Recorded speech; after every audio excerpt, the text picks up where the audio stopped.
C'est que la science, elle vient de découvrir que ton ADN, c'est pas une sentence à perpétuité. C'est plutôt comme une bibliothèque géante avec des millions de livres. Et devine quoi? Si tu peux choisir, mais vraiment, tu peux choisir quel livre tu vas lire. Et ça s'appelle l'épigénétique, ça change tout. Qu'est-ce que c'est exactement? Eh bien, je vais te l'illustrer avec les abeilles. Toutes les larves d'abeilles ont exactement le même ADN au départ, strictement identique. Mais celles qu'on va nourrir avec de la gelée royale, elles vont devenir des reines et elles vivent 40 fois plus longtemps que leurs sœurs ouvrières.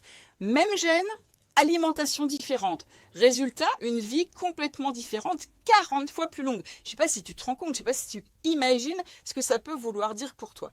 Alors pourquoi tes efforts ne marchent pas? Et c'est pas de ta faute puisque tu ne le sais pas. Si tu fais des efforts, mais tu les fais dans le désordre. Un complément par-ci, une restriction par-là, une cure de quelque chose par-ci, un nouveau truc par-là.